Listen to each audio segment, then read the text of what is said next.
Welcome to the Northeast News Bulletin. This is Sukanya Bharadwaj. Now with the news in details. In news from the ongoing session of Parliament, first, Defence Minister Rajnath Singh today said India is committed to resolve the current border issue with China through a fair and peaceful manner, and at the same time the country is also prepared to deal with all contingencies. He said China is trying to change the status quo at the line of actual control, which is unacceptable to India at any condition. Making a statement in the Rajya Sabha on the development on border in Ladakh region, Singh said the current situation is very different, both in terms of scale of troops involved and number of friction points. He added that Chinese actions reflect a disregard to various bilateral agreements, and amassing of the troops by China goes against the 1993-1996 agreements. On the other hand, Minister of State for External Affairs V. Muralidharan said in the House that Pakistan should desist from laying untenable claims to its territories which have no legal validity. इसकी कुछ sensitivities होती हैं सभापति महोदय, मैं चाहते हुए भी इससे ज्यादा कुछ नहीं बोल सकता हूं, इसलिए मैं इन्हीं शब्दों की जो मैंने सुझाव दिया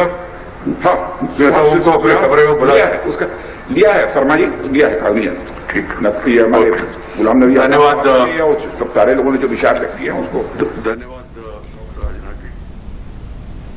Seva Saptah being organized across country today to mark Prime Minister Narendra Modi's birthday. Welfare activities are being organized across the country. Bharatiya Janata Party is organizing a week-long Seva Saptah to mark the occasion. Several programs related to cleanliness, distribution of sanitary pads, wheelchairs and social service are being organized from the 14th to 20th of this month across the country. BJP President JP Nadda participated in various welfare activities at Chandni Chowk in New Delhi. Party leaders and workers all over the country are undertaking welfare programs to celebrate the birthday. As part of the Saptah, blood donation camps, tree plantation drive, Swachhta drive and distribution of fruits and provisions among the poor are being carried out. The party is also organizing 70 virtual seminars on the positive impact of flagship schemes of the government. Meanwhile, in Assam, Chief Minister Sarbananda Sonowal today said the state has made rapid development strides thanks to the dynamic leadership of Prime Minister Narendra Modi. Felicitating a group of artists to mark the birthday of Prime Minister Modi at a function at Kalakshetra, Guwahati, Sonowal said that not only Assam but the entire Northeast is receiving more central attention since Modi has taken over as Prime Minister. Later in the day, Vijaya Rakhtar, National President BJP Mohila Morcha, threw light on the progress made by the country at a press briefing in Guwahati. Across the Northeast, various programs are being held today to mark the birthday of Prime Minister Modi. In Mizoram, the Bharatiya Yuva Morcha organized a tree plantation drive at Mara Autonomous District Council. In Arunachal Pradesh, the Bharatiya Yuva Morcha organized blood donation camps in capital Itanagar. শক্তিৰ ওপৰত প্ৰতিষ্ঠা কৰাৰ বাবে যি দিক নিৰ্ণায়ক ভূমিকা নৰেন্দ্ৰ মোদী ডাঙৰীয়াই দৃষ্টান্তমূলকভাৱে পালন কৰিছে, তাৰ বাবে আজি আমি দেশবাসী তেখেতক লৈ গৌৰৱান্বিত। মই আজি তেখেতৰ জন্মদিনৰ উপলক্ষে ঈশ্বৰৰ ওচৰত প্ৰাৰ্থনা জনাইছো। In the corona update from the region, Arunachal Pradesh has reported altogether 6,692 cases with 4,787 recoveries and 13 deaths. Manipur has reported altogether 8,320 cases with 6,521 recoveries and 48 deaths. The number in Meghalaya has reached 4,195 with 2,264 recoveries and 29 deaths. In Mizoram, there are now altogether 1,506 cases with 939 recoveries. Nagaland has reported altogether 5,263 cases with 3,987 recoveries and 15 deaths. Sikkim has a total of 2,221 cases with 1,722 recoveries and 19 deaths. Lastly, Tripura has recorded the highest number of 20,676 cases with 12,956 recoveries and 222 deaths.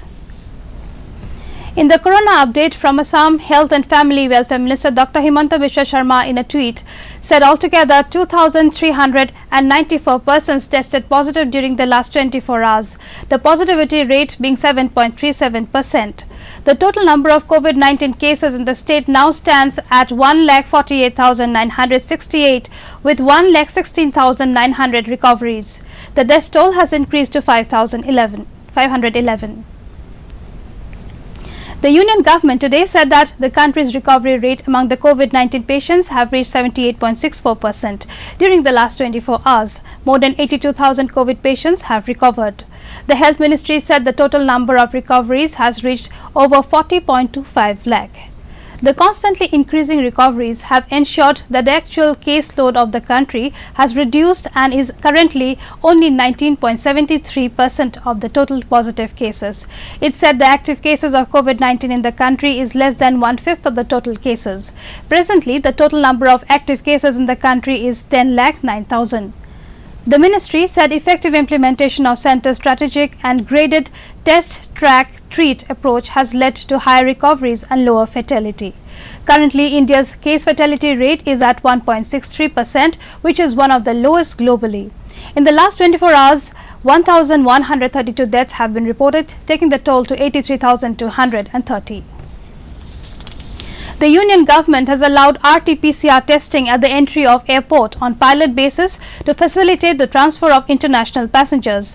Civil Aviation Minister Hardeep Singh Puri said this in a written reply in Rajya Sabha. According to the guidelines, airport operator will create sample collection cum waiting lounge facility for RT-PCR testing. The operator will provide option to the passengers to either stay at the waiting lounge awaiting the test results or to proceed to the designated hotel to isolate themselves till the test results are available. Passport of the passenger will be retained by the state authority at the sample collection cum waiting lounge till the test results are available. If the test result is negative, passenger will be permitted to proceed to the departures to catch the connecting flight. However, if the result is positive, the passenger will be processed in line with applicable ICMR protocols by the state authorities. Across the globe, the total number of COVID-19 cases has risen to 3,53,079, whereas 2,18,15,597 people have recovered till date. Meanwhile, the death toll rose to 9,45,376. India is currently the second place in terms of cases, while the US accounted for the world's highest number of cases at 68,28,301. Health and Family Welfare Minister Harsh Vardhan today expressed the hope that COVID-19 vaccine will be available in the country by early next year. He informed that 3 vaccine candidates have reached the clinical trial stage of phase 1, 2 and 3. Replying to a discussion in Rajya Sabha on COVID-19 pandemic situation in the country, he said an expert committee is working on the development of vaccine by giving all the necessary support to the various bodies. Meanwhile, the Russian Direct Investment Fund is collaborating with Indian pharma giant Reddy's Laboratories to conduct clinical trials of the Sputnik V vaccine against COVID-19 as well as its distribution, RDIF CEO Kirill Dimitrov said on Wednesday. The RDIF is in talks with Indian regulators to ensure that all the requirements for clinical trials are being met. He said, on the other hand, Oxford has resumed clinical trials of its vaccine. In Arunachal Pradesh, incessant rains for more than a week in different parts of the state have damaged roads in several places. Rivers are on spate mainly in East Siang and West Siang districts. In West Siang, heavy rains have left trails of devastation almost everywhere. Alo Panding Road, considered a lifeline connecting 4 districts, remains blocked at several points. Around 100 vehicles travelling on both sides were stranded on Wednesday. The district administration has issued an advisory asking citizens not to travel by road for 2 to 3 days. Electric supply also remained disrupted in different parts in East Siang district due to landslides. In Assam, Vishwakarma Puja is being celebrated across the state. However, keeping in mind the current COVID-19 scenario, the state administration issued some guidelines for the celebrations. No temporary pandal was allowed to be erected on and by the side of any street. A maximum of 30 persons, inclusive of organizers and priests, were allowed to gather in the puja mandals. No permission for any immersion procession was given under any circumstances. Maximum of 5 persons will be allowed to complete the ritual of immersion. Today is Mahalaya. It marks the end of Pitri Paksha Shraddh and heralds the beginning of Navratra and Durga Puja. Normally, Navratra starts on the next day of Mahalaya and Durga Puja after 7 days of Mahalaya. But this year, Navratra and Durga Puja festivals will be held a month after Mahalaya due to Malma or extra month as per the astronomical almanac. In Assam, the State Education Department has issued guidelines for opening of schools and colleges from 21st of this month. The standard operating procedure issued by Principal Secretary of the Department B. Kalyan Chakravarti said classes will resume for 9th to 12th standard students with due care. Standard 9th and 12th students to attend classes on Monday, Wednesday and Friday, while other 3 days will be reserved for standard 10th and 11th students.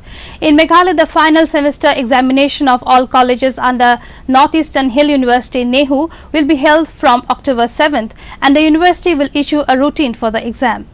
Education Minister Lakshman Rimbui told media that in view of the increasing COVID-19 cases, the state government, after holding discussions with NEHU recently, had written to the University Grants Commission, UGC, expressing its inability to conduct the final semester examinations within September 30th.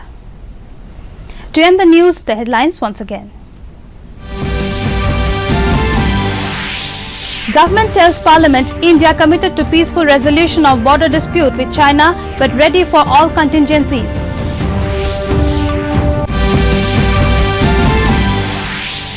Prime Minister Modi's birthday being observed as Seva Saptah across the country. Northeast also joins the celebrations.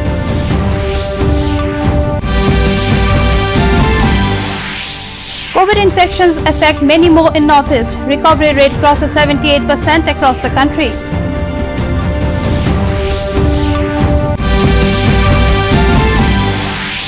Heavy downpour, landslide throw life out of gear in Arunachal Pradesh. Several roads damaged, power supply disrupted.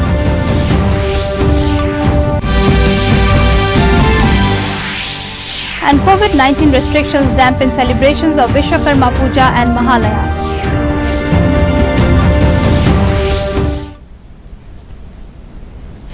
That brings us to the end of this evening's bulletin. Thank you for tuning in. Namaskar.